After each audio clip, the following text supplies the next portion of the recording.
bayan. Kasama natin si Spokes Harry Roque na patuloy na sumusuporta dito kay Pangulong Duterte at syempre sumusuporta sa katotohanan. Spokes, ano ang mga updates ba? Ano bang mga nangyayari ngayon dahil nauna ka dito? Si Sara, si Miss Hanilet Avancenia at saka si Titi. At nandun sila ngayon at magkakasama sila na nakipagpulong ngayon kay dating Presidente Duterte. So, anong may update na ba about sa, yung kasama ka sa team? Wala pa akong balita kasi hindi pa nakakausap si Presidente Duterte. Kinakailangan ko yung endorsement ni Hoffman para makita. Ang huli namang balita is sinanungan ni VP Sara, si Hoffman, kung kailan na i-endorse ako para makapasok as a potential lawyer. Ang sagot niya is may policy nga na ang mga visitors ngayon ay mga close family members. Okay, so hindi naman makaka-affect sa as an asylum seeker like you? Hindi naman makaka-affect ka? Wala pong request ngayon kasi ang importante, habang ako'y aplikante, hindi ko napapalipod sa Pilipinas. Kung sakaling makuha ko abogado, sabihin, wala akong hassle na worry about deportation. Yun po yung right to not go. Pero folks, bilang isang counsel dito sa ICC, ano yung nakikita mo na patutunguhan itong case ni PRRD? Wala po talaga patutunguhan ito dahil malinaw na wala namang jurisdiction ng ICC. Meron na pong decision sa Burundi case na kapag ang preliminary investigation ay nasimulan sa loob ng 1 taon matapos mag-deposit ang instrument of withdrawal, talagang po pwede magtuloy. Yun yung nangyari sa Burundi. Pero nangyari sa Pilipinas, pangalawang taon na nagsimula. Kaya wala nang dahilan para magkaroon ng jurisdiction. Bukod pa dyan, yung illegality ng arrest, ina-decision na rin ng ICC.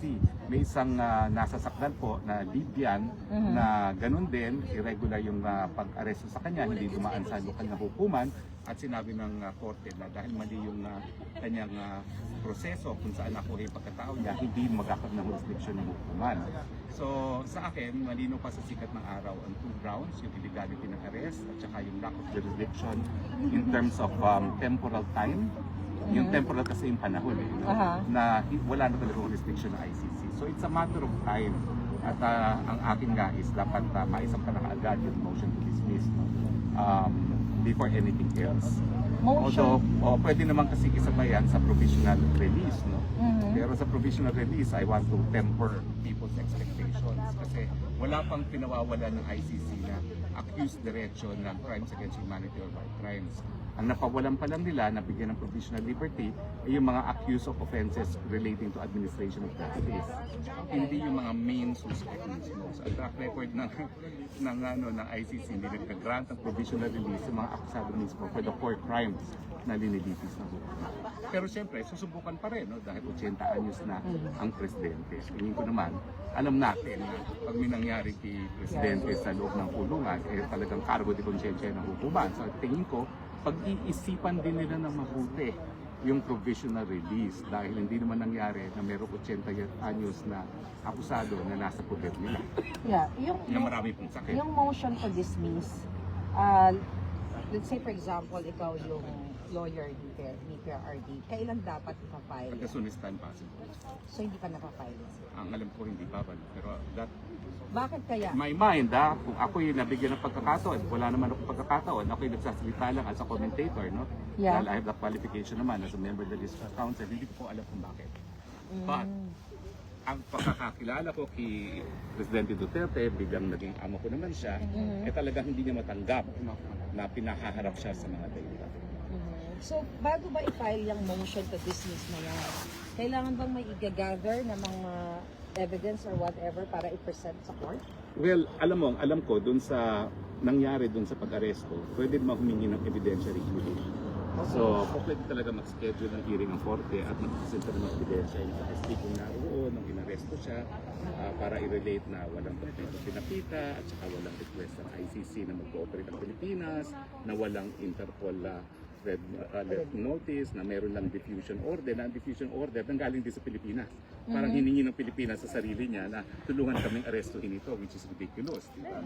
So, po pwede mong i-allege na yung illegality, tapos yung pagpuprueba, magkakaroon ng hiwalay na pagdinig para tanggapin yung mga ebidensya.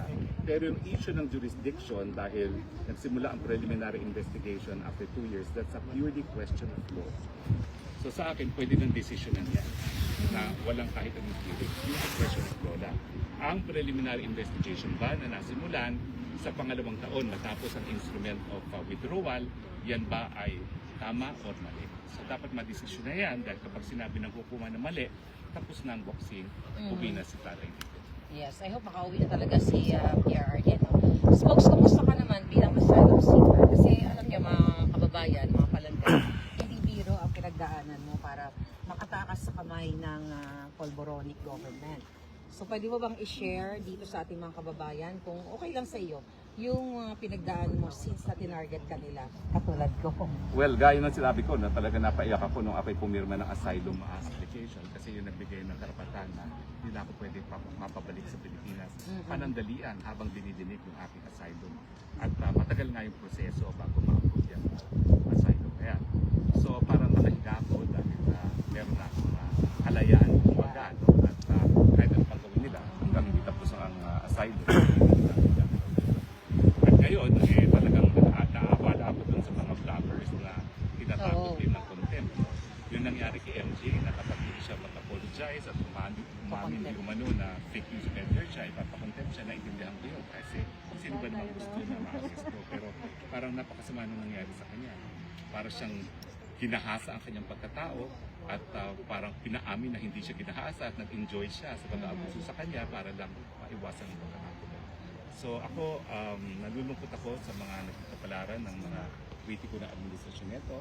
Bagamat sila'y matapang, naintindihan ko rin kung bakit marami sa kanila rin ay nag-iisip ng batasan doon. So ako naman, tumutulong ako at ang sinasabi ko ay ang proseso ay mahaba, pero mas mabuti naman yun kaysa papayagan nila yung World Committee, yung tribunal na yan na talagang isilawlain ang kanilang mga pagkatao. Kaya ako malis dahil ayaw kong silawlain nila pagkatao. Dahil wala silang karapatan.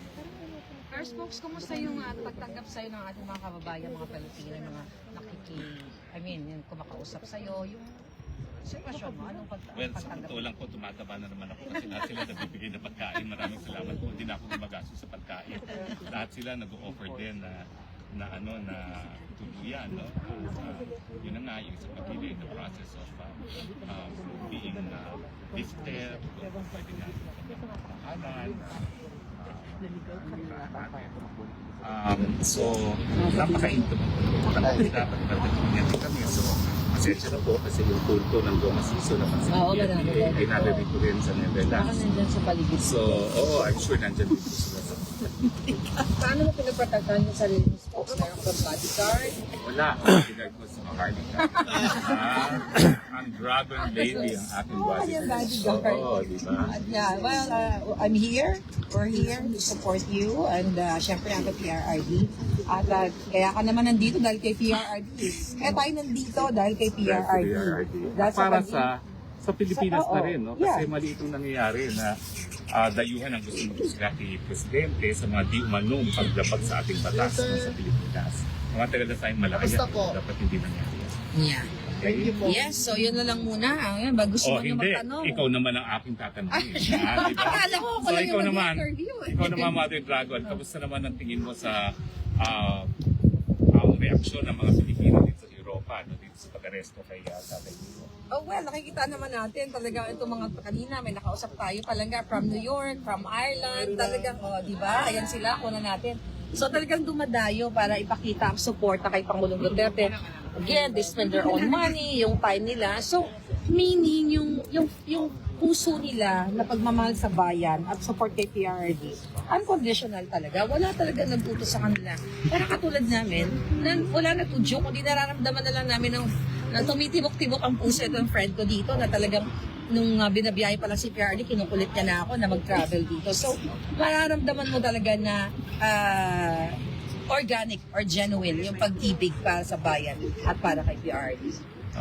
At ano naman ang advice pa sa mga Pilipino na gusto pumunta dito para masilayan man lang si Presidente pero hindi mangyayari yun no? Kasi talagang Family. stricto family na Well, ang advice ko sa kanila, pwede pa rin sila pumunta. Imbis na mamasyal sila sa Pilipinas, kasi mas sad to say, nakakatakot magbakasyon sa Pilipinas right now, dahil bumabalik yung mga tanimbala. You guys are welcome here para magsama-sama tayo dito at para maipakita lang natin yung ating suporta. Although hindi nyo talaga makikita si PRRD dahil family lang so far. So yung being here is already a historic na feeling na, wow, I've been there, di ba? After 5 years, 10 years, kung ano man ang mangyari sa mga buhay natin, may kukwento natin sa ating mga anak, mga pamilya na pumunta ako dyan. Nakita ko yung mga kababayan, naramdaman ko yung feeling, yung emotion bilang isang sumusuporta sa bayan at of course kay former President Duterte.